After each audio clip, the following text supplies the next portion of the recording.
el ocaso del año 1999, cuando la cuenta regresiva de fin de milenio llegó a su final y el reloj finalmente marcaba las 0 horas del 1 de enero del año 2000, millones de personas se volcaron a las calles a celebrar este histórico momento, el cambio de era.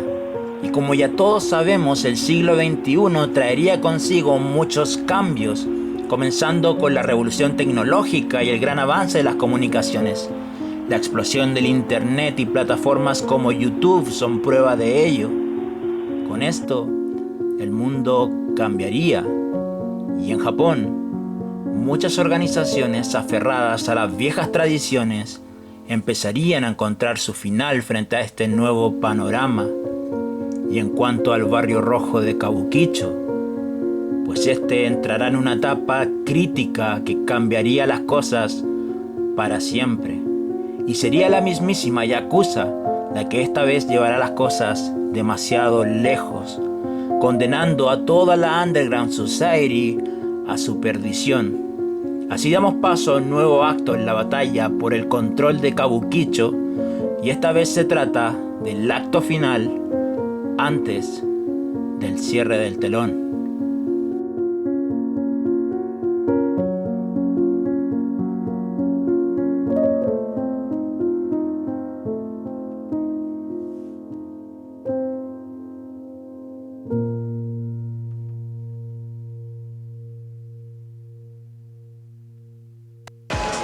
およそ3000軒の飲食店がひしめき合い、客を引く声が飛び交う歌舞伎町。そして夜ともなればこの街は一層の活気を見せる。Esto que ven en pantalla son imágenes de uno de los tantos programas de televisión centrados en mostrar el crimen y las intervenciones policiales en las calles de Tokio. Y como habrán notado, sí, se trata de Kabukicho en los años 90. El programa abre de esta forma y muestra su primer caso.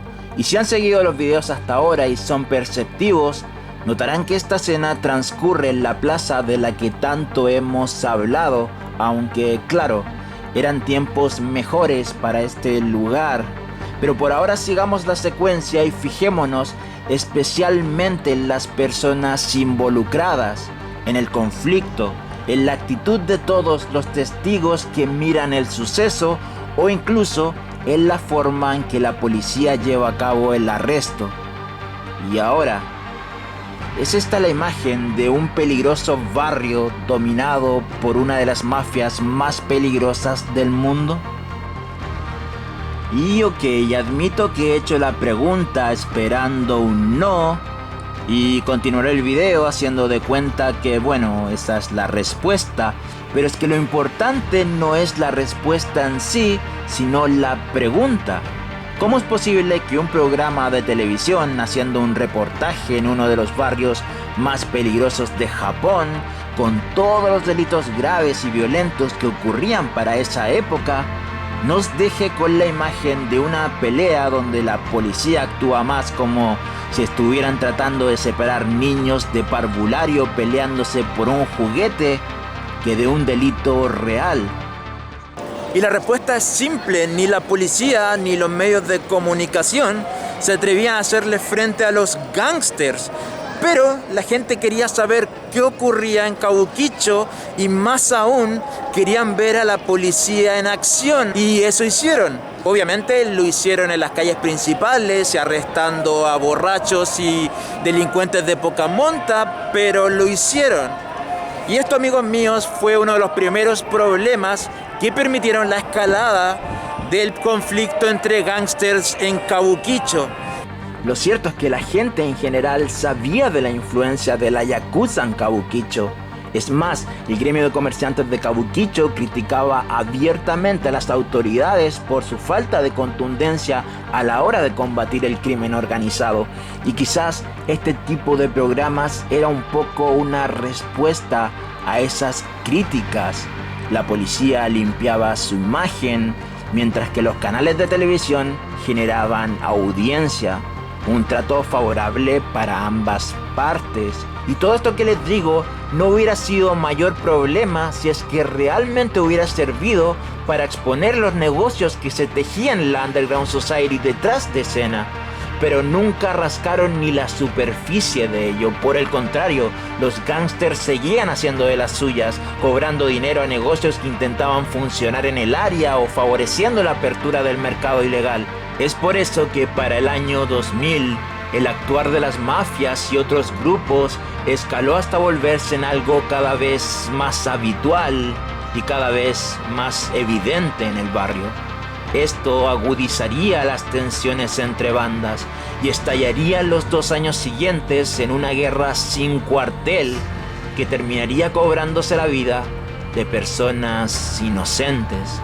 De ahí la ironía que cuando el conflicto escaló a un punto de no retorno en el año 2001, los medios de comunicación, como la televisión, serían los mayores críticos de la policía y su falta de criterio para hacer frente a las mafias.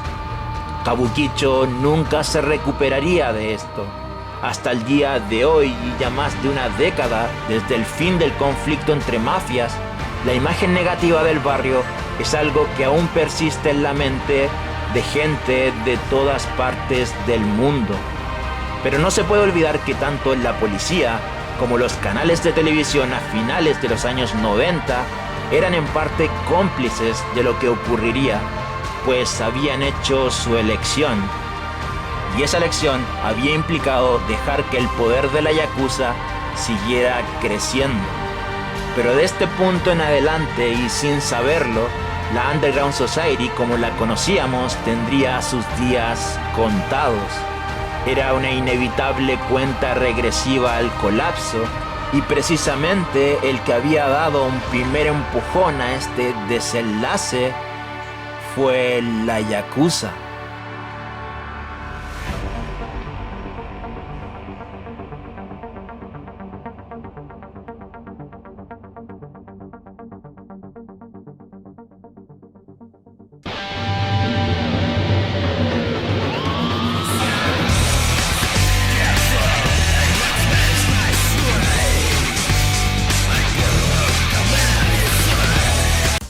Pese al trágico destino que le esperaba, la realidad de la Yakuza para el año 2000 era una de muchas ganancias, aunque concretamente deberíamos referirnos a la Confederación Sumiyoshi o Sumiyoshi Kai en japonés, quienes no solo eran de largo el grupo más influyente en Kabukicho, sino que además eran el segundo sindicato Yakuza más grande e importante en Japón. Su base de operaciones era mayormente Tokio, por lo que Kabukicho era una zona muy importante y estratégica para ellos.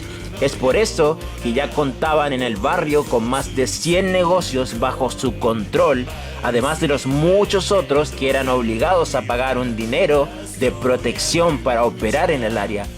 Su expansión en el mercado de la prostitución, juego y bebida era bastante notable, aunque la venta y distribución de drogas se había transformado en su gran fuerte. El imperio que habían construido parecía indestructible. Ni la mafia china, que tenía suficiente lidiando con sus problemas internos, ni la policía, que guardaban cierta distancia, parecían ser obstáculos en su camino a la gloria. Y realmente, si las cosas se hubieran mantenido de esa forma, muy probablemente Kabukicho sería a día de hoy un barrio totalmente distinto. Pero el destino tendría la última palabra y se había encargado de encontrarles un rival a su altura, o más bien, deberíamos decir que se había encargado de hacer que su eterno rival pusiera sus ojos en el barrio rojo de Kabukicho. Así damos la bienvenida a un nuevo elemento en la Underground Society, uno que contaba con un imperio tanto o más grande que el de la Sumiyoshi Kai. Hablamos del grupo Yamaguchi o Yamaguchi Gumi en japonés. Este Yamaguchi Gumi era algo serio, se trataba de nada más ni nada menos que el sindicato Yakuza más grande de Japón. Tenían su cuartel general en la lejana ciudad portuaria de Kobe, pero su influencia se había extendido por todas las grandes ciudades del oeste, como Osaka o Hiroshima, aunque claramente su ambición no terminaría ahí, pues ahora habían puesto sus ojos en la gran capital del este, Tokio. A ver, y sé que esto pareciera ser un movimiento lógico, digo, Tokio es un centro financiero importante y un área estratégica para llevar a cabo negocios ilegales como contrabando o incluso crear conexiones con otros grupos influyentes, pero la razón de fondo no era tan racional, también había un elemento muy emocional y eso era que ambos grupos se odiaban. De hecho, allá donde se encontraban no se molestaban en ocultar este sentimiento y muchas veces terminaban en verdaderas batallas campales entre miembros. Pero esta vez el escenario era distinto. Por primera vez, uno de ellos entraba al territorio del otro. Y esto era justamente lo que el Yamaguchi-gumi quería. Este era el premio que quería obtener.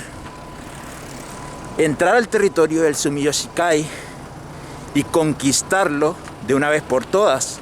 Y estaba claro, incluso para el Yamaguchi-gumi, movilizar una gran cantidad de hombres desde las lejanas ciudades del oeste era una tarea casi imposible, y más teniendo en cuenta el contexto de extrema vigilancia al que estaban sometidos, pues justamente ciudades como Kobe u Osaka estaban consideradas como sedes para el Mundial de Fútbol que realizarían en conjunto con Corea del Sur el año 2002.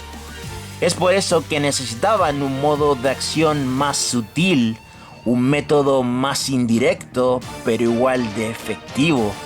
Y la respuesta sería un esperar y contragolpear.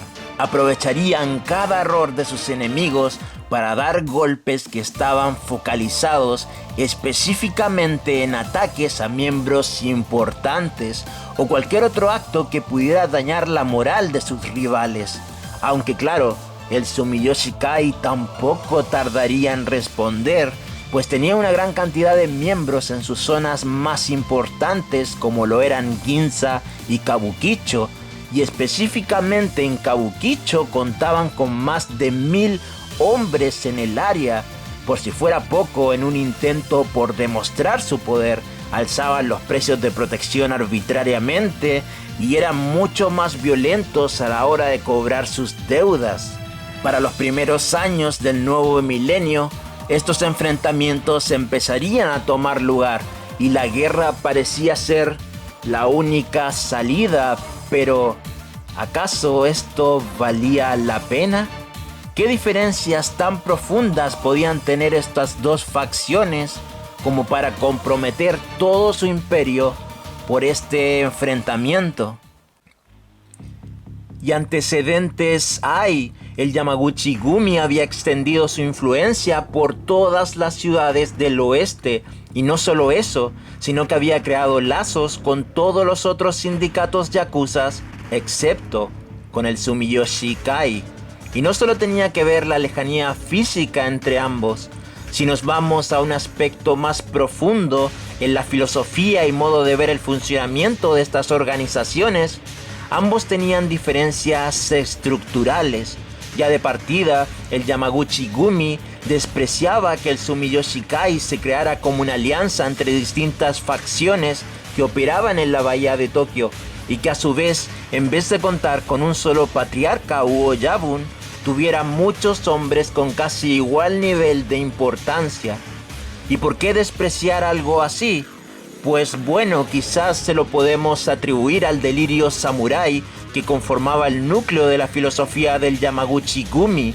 Se veían a sí mismos como un clan heredero directo de aquel tiempo en que eran samuráis renegados y todo lo que ello conlleva, la tradición, las viejas costumbres, el honor y el orgullo, aquello de que más que miembros de una organización eran una familia. Todo eso era algo fundamental, aunque si nos atenemos a la realidad, tanto el Yamaguchi-gumi como el Sumiyoshi-kai encuentran su verdadero origen como institución en los sindicatos de trabajadores portuarios, De ahí a que todas las grandes ciudades con influencia yakuza sean en realidad importantes puertos. Y pese a que los historiadores dan por válido el origen histórico de la yakuza como clanes samuráis renegados, no necesariamente existía una relación directa entre estos clanes y los actuales. Así que nuevamente volvemos al inicio. ¿Es esta razón suficiente para llevar a cabo este conflicto? Pero mientras más leo sobre este conflicto, más me parece que las razones detrás de esta enemistad eran simplemente una excusa para mantener y justificar el odio que se tenían. A lo más podríamos hablar de diferencias ideológicas entre un oeste más tradicionalista y un este más rupturista. O quizás soy yo el que le estoy dando demasiadas vueltas y el hecho de que fueran los dos sindicatos más grandes de Japón los transformaba en una especie de enemigos predestinados. Sea como fuese, estos dos grupos serían justamente los que se transformarían en los personajes principales en el conflicto que estaba a punto de estallar. Y este enfrentamiento entre ambos sindicatos terminaría escalando hasta sembrar un clima de tensión que haría insostenible su relación.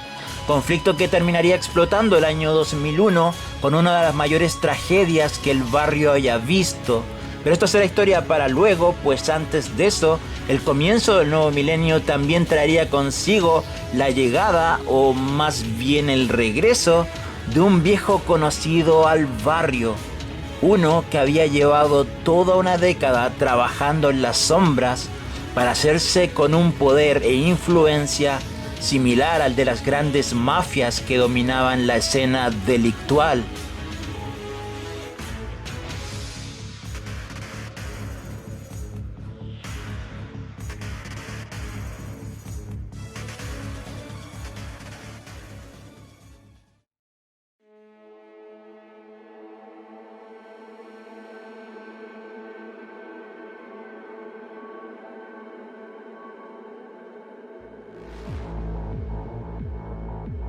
Esta es la clásica historia de superación, esa del chico excluido y abusado que después de hacerse rico y famoso vuelve a plantarles cara a todos aquellos que se habían reído de él.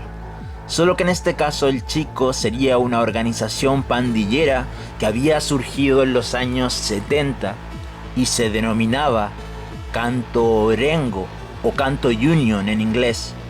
La Kanto Union había surgido como una alianza de pandillas juveniles que tenían como sello de identidad sembrar el caos allá donde pasaran. Esto les había valido desarrollar una problemática relación con la yakuza, quienes habían usado el enfrentamiento para asegurar su posición en el barrio de Kabukicho. Con el crecimiento de la mafia japonesa, la Kanto Union se retiraría del barrio en los años 80 y su nombre no se volvería a escuchar hasta décadas más tarde. Para los años 90, los miembros de la Kanto Union, ya adultos, con una mentalidad mucho más madura y una perspectiva más amplia, habían buscado la forma de cambiar totalmente la estructura y propósito del grupo, quizás motivado por ese rencor y complejo de inferioridad que aún tenían en relación a mafias más grandes. Buscarían no solo alcanzar un estatus de respeto e influencia similar al de estos grupos, sino que empezarían a organizarse bajo el mandato de un presidente, y desde ese momento empezarían a trabajar para ascender dentro del bajo mundo. En una primera etapa basaron sus operaciones exclusivamente en estafas y tratos fraudulentos. Tampoco les temblaba el pulso a la hora de pasar a la acción y llevar a cabo delitos violentos, pero no era algo muy habitual en su modus operandi. ¿La razón?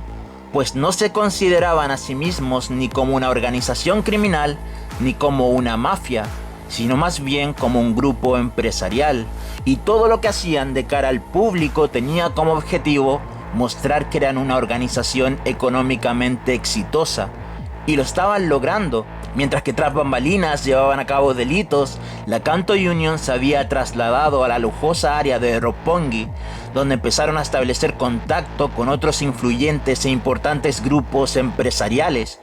Estas nuevas amistades y los buenos réditos económicos permitieron que se expandieran al mundo del negocio nocturno, específicamente clubes nocturnos y los eventos juveniles. Así la Kanto Union empezaría a acumular una gran cantidad de dinero e influencia. Abrirían más y más centros nocturnos en el área de Roppongi, haciendo de este barrio empresarial uno netamente bohemio. Quizás sea esta imagen de empresarios exitosos que habían cultivado que les hizo dar un nuevo paso en sus aspiraciones, y usando sus propios clubes nocturnos empezaron a entrar en contacto con pandillas juveniles a las que ofrecían jugosos tratos de patrocinio a cambio de operar bajo sus órdenes.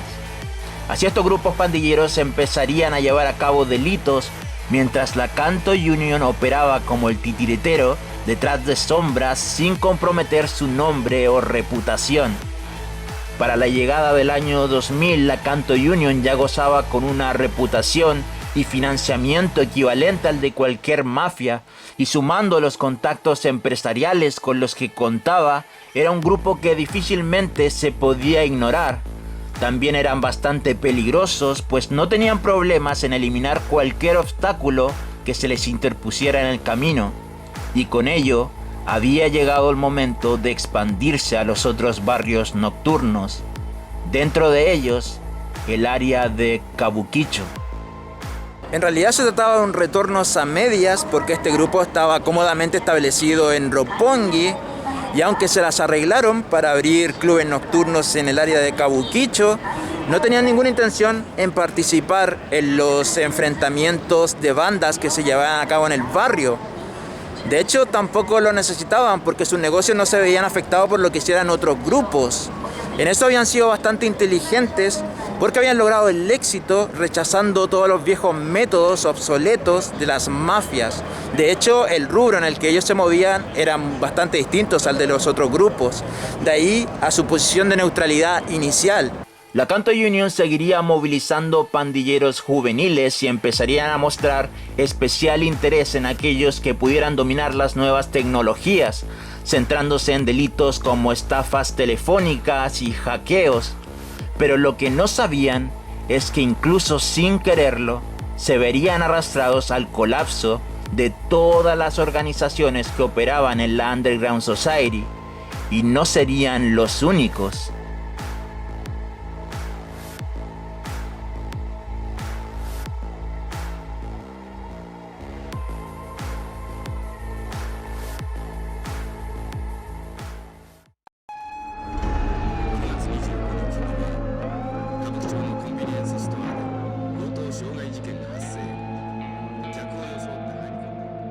Cuando en los años 80 algunos delitos violentos que no tenían que ver con la yakuza se empezaron a reportar, todas las miradas apuntaron a la posible existencia de algún grupo criminal.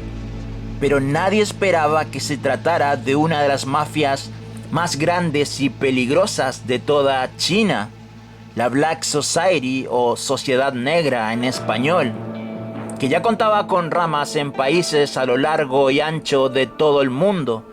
Y hoy, visto en retrospectiva, pareciera lógico pensar que una organización tan grande como la Black Society desarrollara un genuino interés en el barrio rojo más grande de Asia.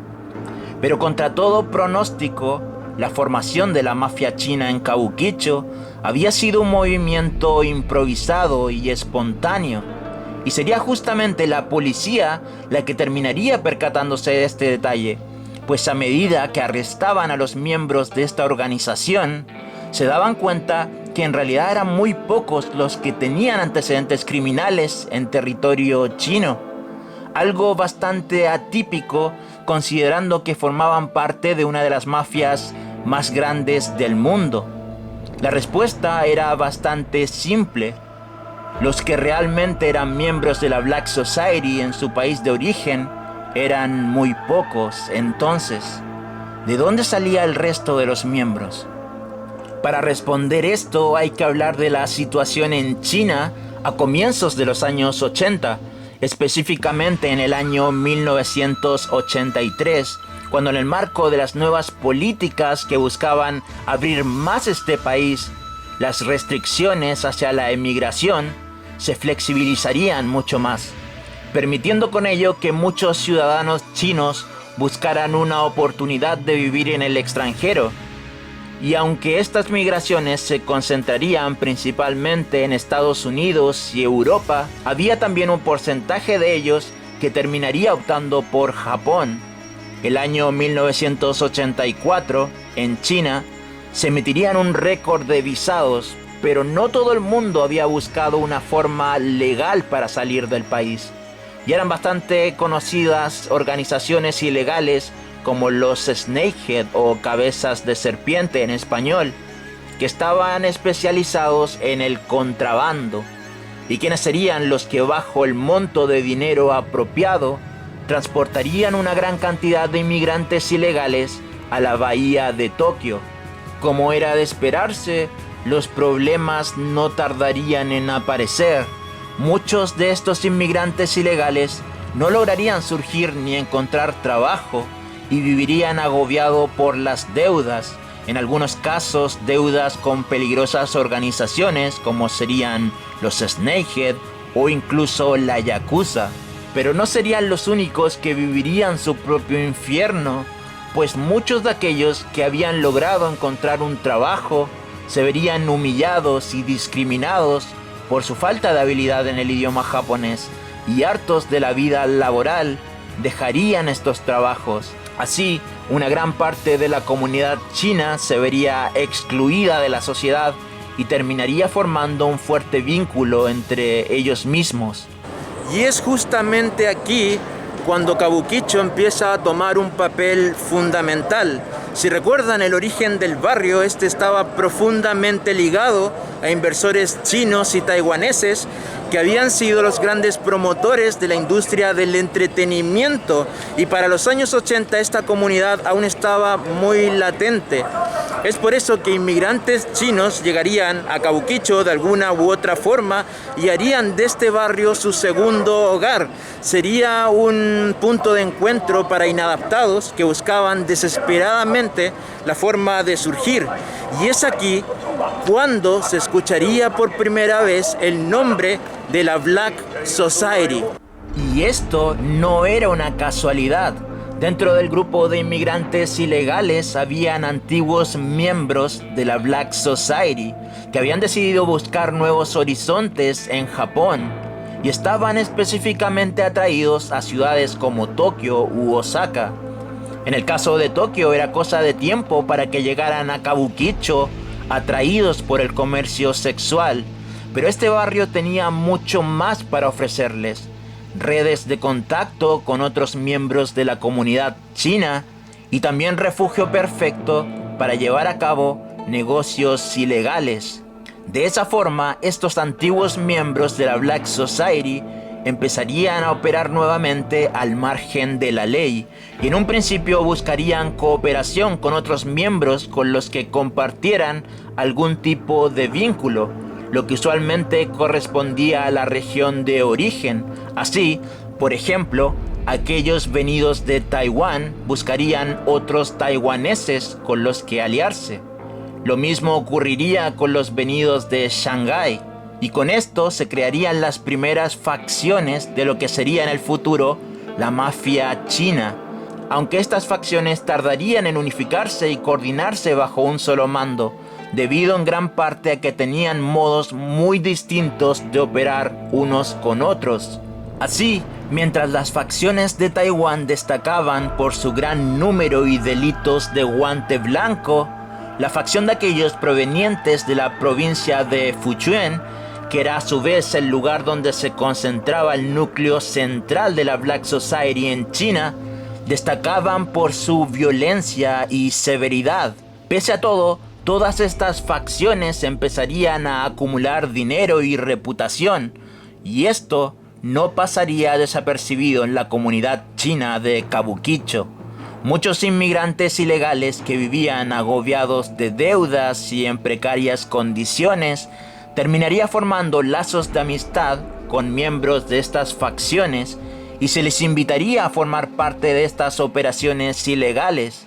Así, la cantidad de integrantes dentro de esta nueva mafia china se multiplicaría cada vez más, llegando a formar hombre por hombre una fuerza mayor incluso que el de la Yakuza en el barrio. Y quizás en un universo paralelo, la mafia china hubiese logrado mantener esta posición, haciendo de Kabukicho no solo un barrio rojo, sino un Chinatown en Tokio, dominado exclusivamente por ellos. Pero la historia querría algo distinto, y es aquí donde tuvieron dos grandes problemas que evitaron este destino. Primero, aun cuando contaban con más miembros que la Yakuza, su formación como organización era bastante improvisada y sus operaciones no destacaban por una gran coordinación. Las facciones en muchos casos parecían competir entre ellas, lo que les restaría mucho en cuanto a efectividad. Y en segundo lugar, encontramos lo que sin duda sería su gran problema sin solución: el constante acoso de la policía que centraba todas sus operaciones exclusivamente en ellos, lo que terminaba con el arresto y deportación de muchos de sus miembros. Esto, que a primera vista parece un acto bastante arbitrario por parte de la policía, en realidad era la demostración de lo poco y nada que podían hacer frente a mafias como la Yakuza, quienes no solo tenían contactos para muchas veces salirse con la suya, sino que también estaba el hecho de que muchos miembros de menor rango se atribuían delitos de sus superiores, haciendo muy difícil dañar el núcleo central de este grupo. Pero la mafia china era distinta. No importaba ni la influencia que pudieran tener, ni si habían miembros que se sacrificaran por otros. De hecho, tampoco importaba qué delitos cometieran o cómo. La policía les podía capturar única y exclusivamente por su estatus de ilegal en el país, y de eso no podían escapar. Incluso aquellos que habían logrado sacar visado para legalizar su situación enfrentaban cargos por contratar gente ilegal. Así, la mafia china se encontraba en una posición bastante vulnerable y terminarían obviamente perdiendo el control del barrio. Pero es importante destacar que junto a ellos sería toda la comunidad china la que se debilitaría y la presencia de negocios chinos empezaría a perder impacto. Es por eso que muchos de ellos se mudarían a otras áreas, y más encima la presencia de la mafia japonesa no ponía las cosas muy fáciles, pues estos acosarían a todos los negocios que no pagaban una tarifa de protección para operar en el barrio. Pese a que todo estaba en su contra, la mafia china no se rendiría tan fácil. Como respuesta a este acoso policial, reformaron su estructura coordinando mucho más el trabajo entre facciones y trabajarían bajo el alero de aquellos que provenían de la Black Society.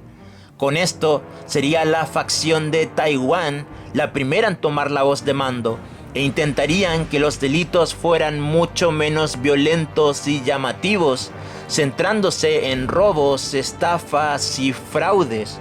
Y aunque estas medidas ayudarían en un comienzo, no frenarían la avanzada de la policía, que seguiría arrestando y deportando a sus miembros. Para el año 1992, la debilitada facción de Taiwán se había dispersado casi por completo. Muchos miembros, por temor, o desertarían o se mudarían a barrios más alejados del ojo de la ley, como Kubo o Ikebukuro. Entre todo este caos sería la facción de Shanghai la que tomaría el mando e intentaría recomponer las cosas.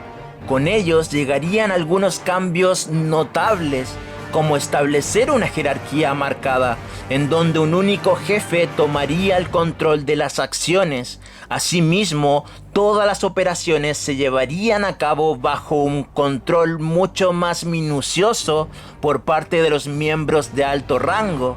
La idea era no dejar detalles al azar y que cada golpe estuviera perfectamente planeado.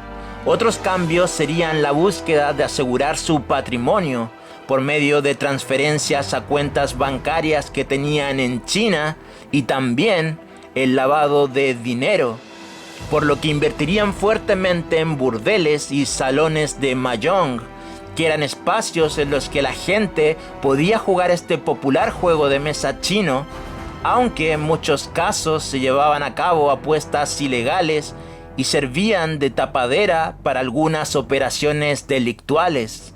Pero, pese a todo lo que intentaron, para la llegada del año 2000, la facción de Shanghai no había sido capaz de escapar de los operativos policiales y con su poder completamente reducido, solo lograban mantener su liderato gracias al apoyo de otros gángsters provenientes de Shanghai que operaban en Osaka. Pero rivales dentro de la misma mafia china no les faltaban. Conocida era la ambición por parte de la facción de Fujian por hacerse con el poder del grupo, y contaban con el respeto y apoyo suficiente para lograrlo. Pero en los últimos años había surgido de la nada una tercera facción que ganaba cada vez más adeptos y reputación. Esta era la facción de China del Noreste, y el secreto de su meteórico ascenso estaba en sus líderes, quienes no eran realmente miembros de la mafia china, sino que eran parte de uno de los grupos pandilleros más peligrosos y violentos que habían surgido en el último tiempo, aquellos que habían sido herederos de toda la rabia de una generación, aquellos que se hacían llamar Dragon.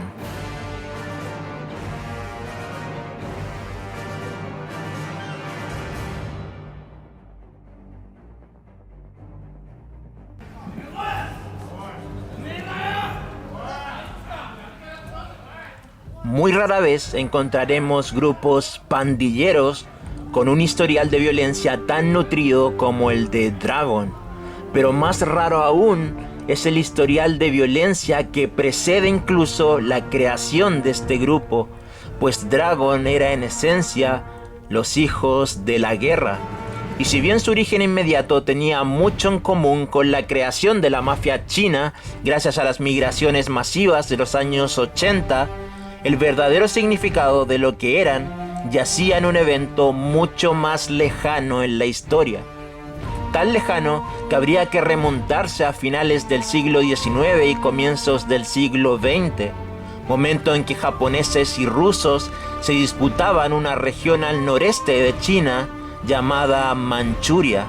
Esta región histórica, que se encontraba en territorio chino y que compartía fronteras con Mongolia y Rusia, había tenido una breve ocupación japonesa que sería a fin de cuentas el origen de este conflicto bélico. Para resumir la historia, Japón derrotaría a los rusos y transformaría a Manchuria en un estado independiente que funcionaba como protectorado japonés. Y así, en los años venideros, muchos soldados y civiles japoneses se mudarían a esta región y se establecerían allí.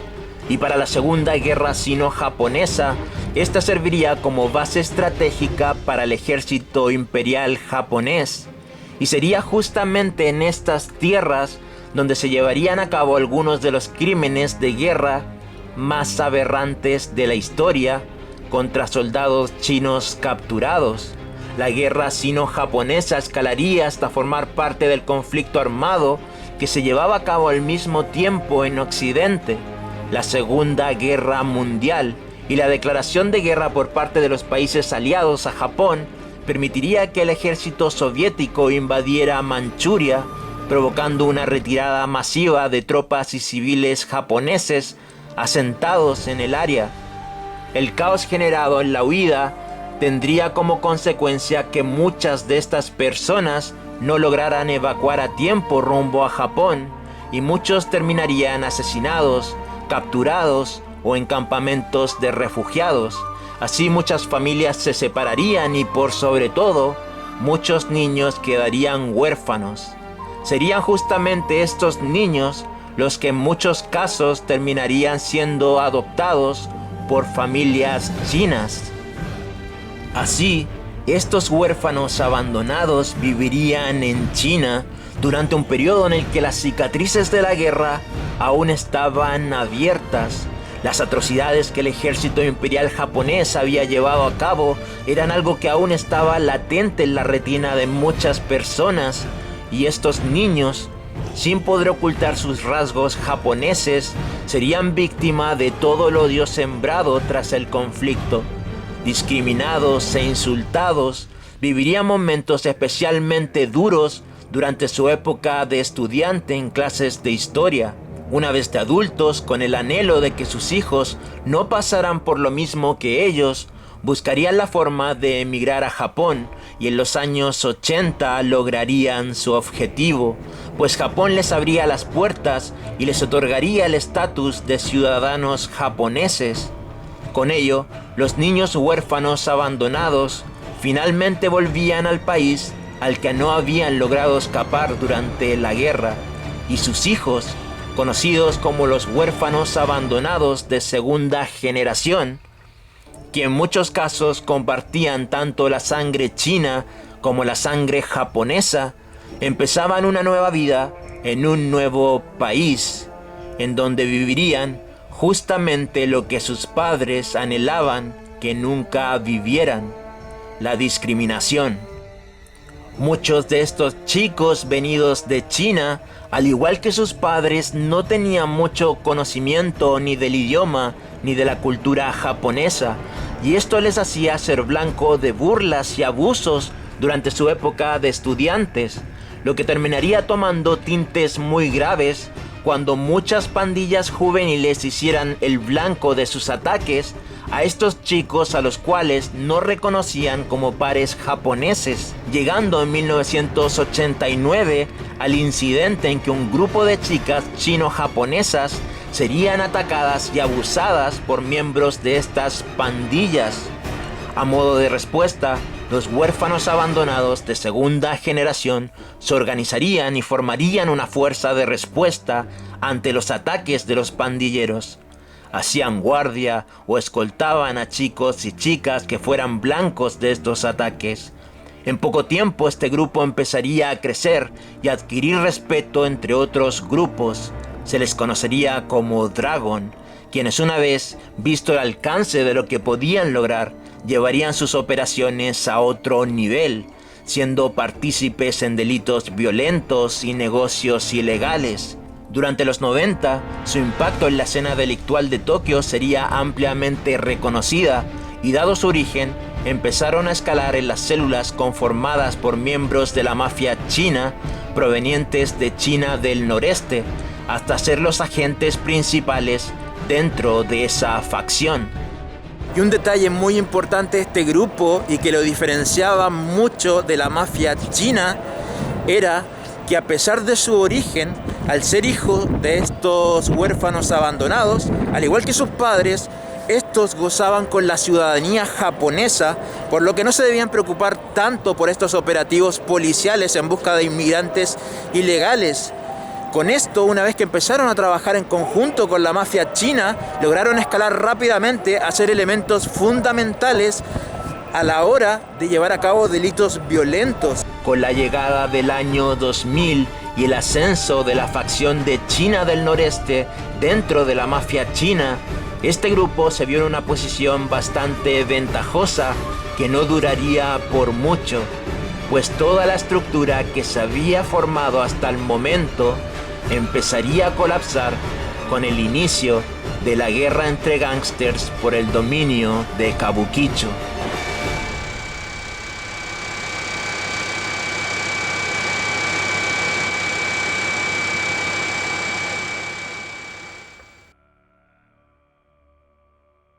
Y lo vamos a dejar hasta aquí porque en honor al tiempo y porque no quiero que este video dure 1 hora. Lo voy a dividir en 2 partes, cuya próxima entrega comenzará en este punto exacto. Así que dentro de nada subiré la segunda parte de este video, por lo que en esta ocasión será un hasta luego. Así que nos vemos.